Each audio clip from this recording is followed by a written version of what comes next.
Hi, my name is Ginger Annis, Veteran Service Officer for Alexander County. Did you know there are approximately 850 World War II servicemen and women passing away each day? Each of these service personnel have a story about friendships, families, experiences, and achievements. The Veteran Service Office, in cooperation with the Alexander County Government Channel, will be hosting, in a series, several short stories shared by these courageous veterans. So sit back and enjoy our history, our heroes.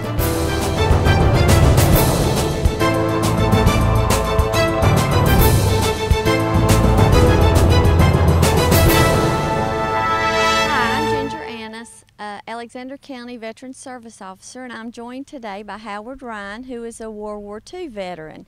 Mr. Ryan, start by telling us a little bit about yourself, where you were born, where you grew up.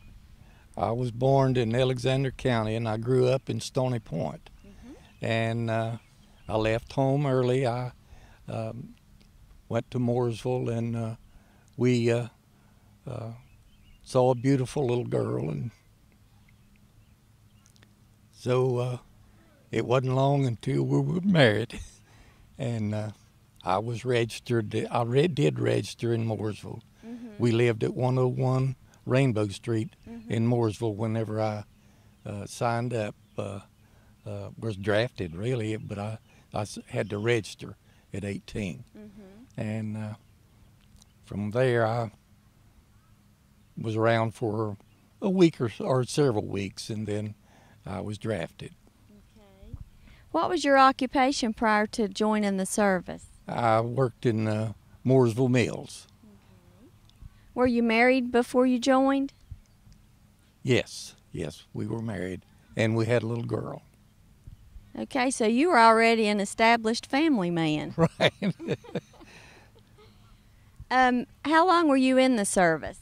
I was in service 3 years. And what branch? Yeah, I was in the Army. And what was your highest rank you attained? Corporal. Where'd you take your basic? I took basic training in Fort Custer, Michigan, with the MPEG company. And we were in the MPEGs for several months. The MPEG was escort guard. We went to the port of entry. We picked up German prisoners from the ship. We transported them to trains, placed them on the trains, and brought them back to Hearne, Texas. And we were there for, like I said, several months, and we were involved with several prisoners escaping, and the SS troopers there were very desolate on when someone escaped. If the guards caught them or punished them in any way, killed them or whatever, they would rebel against that. So it wasn't too long until I was transferred out of the MPEG. We had a wonderful life there. My wife and daughter was with me. But I was transferred out into the combat engineer, 1281st Combat Engineer. Took some more training in Camp Polk, Louisiana.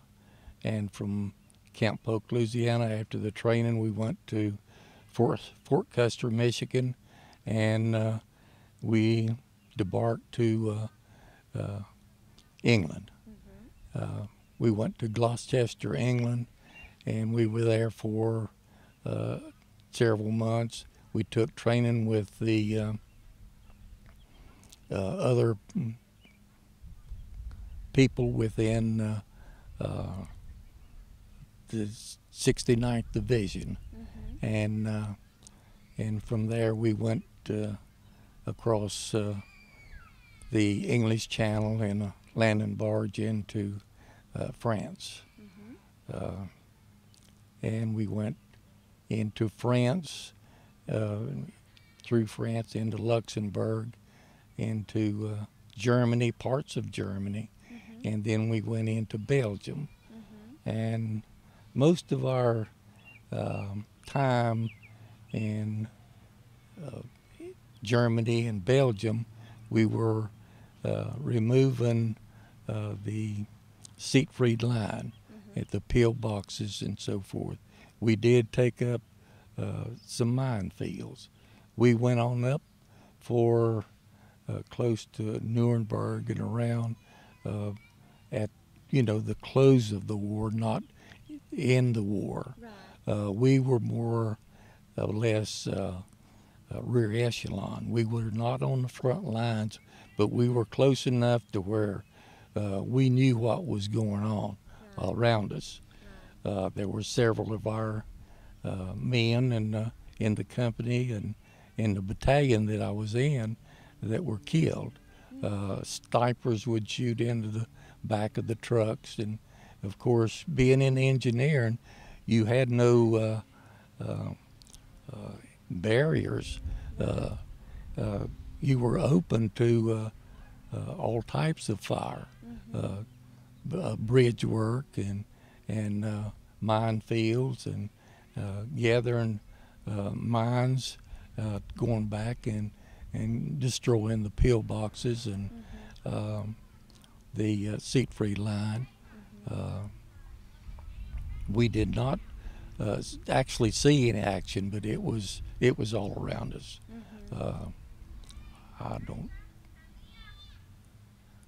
After the war in Germany, we went back to Bitburg, Germany, for a while, and then from there to Trier back into France. We was in Marseille, France. In Marseille, we were, and I don't know why, I guess the officers knew more and a lot more than we did what was going on, but the lieutenant and I were checking our equipment out to see if all of our equipment followed us back whenever we went back to Marseille.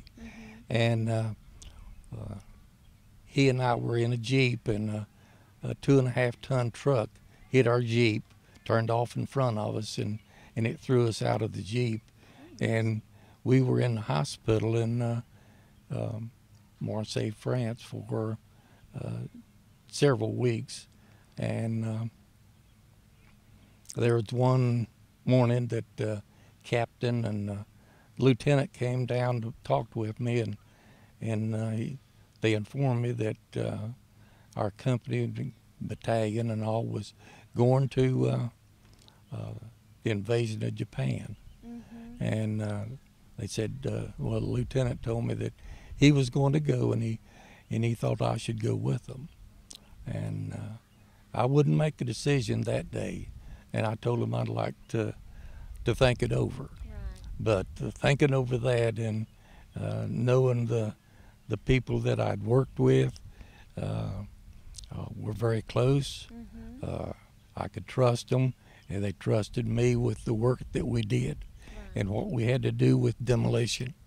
I thought about that that night, and so I knew when they came back the next morning or the next day that I would go with them. So they took us, anyway, in a couple of days, they took us down to the ship, and we boarded the ship. They boarded us on the ship, and we sailed out of Marseille, France, through the Panama Canal, and we went into Pearl Harbor to refuel, and we after refueling, it took quite a while in there. We spent about a day and a half at Pearl Harbor, and then after sailing out of Pearl Harbor, after we got out of into the ocean from Pearl Harbor, I think it was about a day out of Pearl Harbor when they dropped one of the hydrogen bombs. And so we were all proud, thinking that, you know, the ship would turn and go back, come back home. But about, let's see, I don't know how many days later that they said it was, well, the second bomb was dropped, and then they talked of signing a treaty. And after they signed the treaty, we were several days out, I don't know how many now, but the captain came over the loudspeaker and told us that his orders was changed, that they would drop us off in Manila in the Philippines, and they was going to Australia to pick up some Australian brides.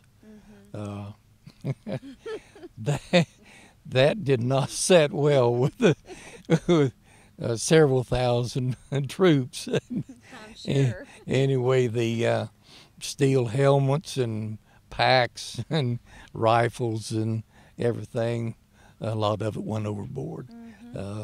You could see the men come up, and they had their weapons in a shelter half, and they'd roll them out on the deck, and they was pretty rusty, and to roll them back over, they'd look around, walk over to the side of the ship and drop them off, you know, and that night there'd be a listing of weapons on the numbers of them it was missing.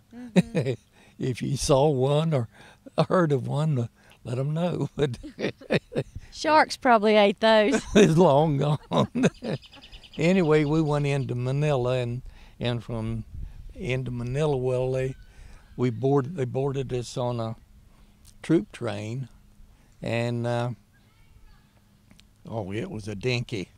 I mean, this you wasn't here when this train used to come up, steam engine come up on the turn around Tullerville, went back to Charlotte every day. But and I did, I saw it many times. But anyway, this train was a deluxe to that train we had. It was didn't have canvas sides and all. It's like a cattle car. No seats on it. But well, the canvas didn't last long going up to Baguio. That's where we went to from Manila. And we stayed in Baguio for approximately 2, maybe 3 weeks, I don't know. And but there was some German or Japanese that didn't get the word that you know, there was a treaty signed or anything, and there was some around. It was a dangerous area for a while, and but we didn't stay long. They took us back to Manila, and we went out on the road one time to repair some road, but that's the only day's work that we did, other than what we wanted to do, and that was in mid-August, I guess, and we found a depot of where probably the Americans had, and then it was into the Japanese, and we found a lot of things that we could use, cement, all types of mortar, and parachutes and so forth. So we built a swimming pool, and then we built a theater. We had the theater lined with parachutes, and it was very beautiful. Of course, we had to have a bar also.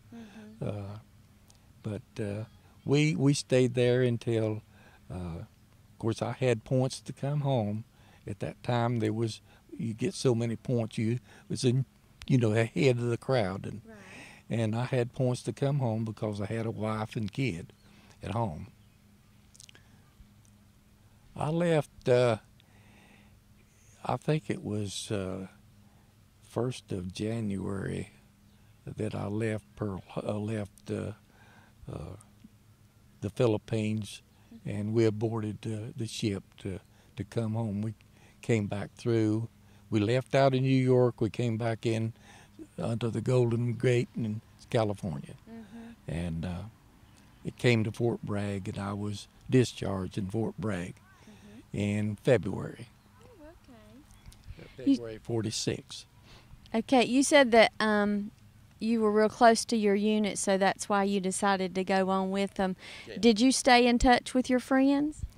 Some of them I did, yes. And superior officers, do you remember any, and if so, why? Oh yeah, I remember a captain that we had we had a lot of trouble with. He was just strictly military, and coming out of the MPs, there was several that out of the MPs. It wasn't just the EG; it was the MPs that was in the company, and we knew the Articles of War.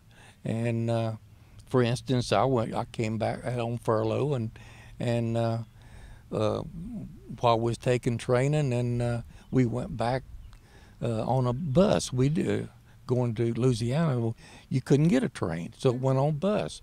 The bridge had washed out, and I was delayed, and so I think this was in Arkansas. Anyway, I went to there's some MPs on the street, so I went to them and told them that I was going to be a day late getting back.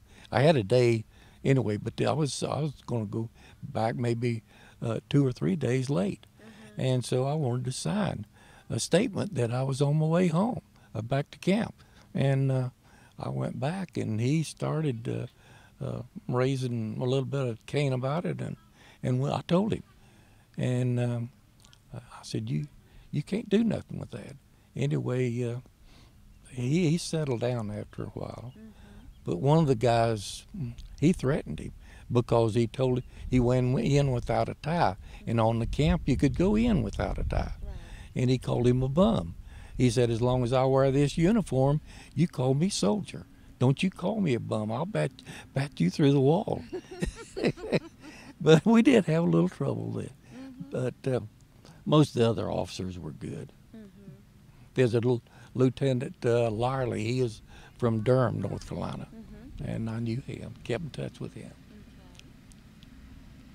What about, you said that even though when you were overseas, you were in an engineer company, so you wasn't really in any skirmishes or battles, but you did say that some of your members of your unit was killed. Was that while you were on convoy or out working? We were out working. We were out working we had our trucks, and we would ride in the back of the truck if we wasn't driving, and snipers would shoot in the back of the trucks. Yeah, and in Bitburg, we went back to Bitburg. There was a sniper in a steeple of a church, shot in the back of the truck and killed one of the good friends of ours. Did y'all have weapons? Oh yeah, yes, okay. we had 03s. Okay. We didn't have the M1s. We had the 03s. In fact, whenever I first went in service, we didn't have any weapons. We trained with wooden guns. Our country didn't have. Oh, mercy. What kind of conditions or hardships did you face? Did you have somewhere to sleep every night, or did you just kind of find wherever? Wherever you found. Some of the time. Now, there was times that we did find places that we could go and sleep. But you didn't have an actual base or home place to go back to? Not overseas, no. Okay. How did you handle being away from home and family, since you had a wife and a daughter back home? Well, actually you thought of them, but most of your mind was on taking care of yourself and what you could do to get back home. Right. Did faith play a part when you were overseas? Yes, it did. And what did you do for fun or during your leave time? We partied. As usual. Most did. I mean, that's one time that you could just let your hair down and do things. Right. Stress reliever. Right. Did you receive any awards or medals while you were over there? I've got 8 medals. Do you still have photos or uniform items or any mementos from when you were in the military? Yes, I do. I thought about bringing my book with me today, but I didn't. I just walked off and left it. Okay. And what was your occupation when you got out of the service? Well, I signed up for that 5220 and let the government pay for some of my free time for a while. And I did a little bit of drinking and did things like that for a while, and then I went to work with some boys with the sawmill, and then after I worked with them for a while, I went to J.C. Penney's was built a distribution center in Statesville, and I went and applied and got a job with Penney's and worked with them for 38 years. So you finished your career at Penney's? Yes, I did. Were any of your family members or ancestors in the military? Yes. Yeah. Who were they? I had 2 brothers in the military. Were you all gone at the same time? No. Good for your mother. Okay, and now you reside in Stony Point with your wife. Do you have kids and grandkids around? Yes, I got 3 children. I'd have to count. I got 3 children, 5 grandchildren, and 7 great-grandchildren. So you got a big family. Are you active in any veteran service organizations? Yes, I belong to the 10,000, post 10,000 Midnight. That's VFW. Yes, and I belong to this American Legion post 65 in Statesville. What would you say to any young people today regarding the military? Well, I think it would be good for most of our young people when they graduate from school is to consider going into service, spend some time in service, and plan to get out of college, go to college when they get out. Do you have anything else you would like to share? Well, I didn't mention being on that ship from Marseille, France, to Manila in the Philippines, but we were on the ship 38 days. 35 of those days was sailing. Oh, mercy. But now it didn't seem long. So the time passed pretty quick. Yes, we just played cards and talked and relaxed. Worked on your suntan? Yeah. Well, you know, for me, that was a relaxing time from some of the demolition work that we did. And, of course, building bridges wasn't easy, but it was relaxing at night. Well, I want to thank you for talking with us and sharing your story, and I really do appreciate your service to our country. Thank you.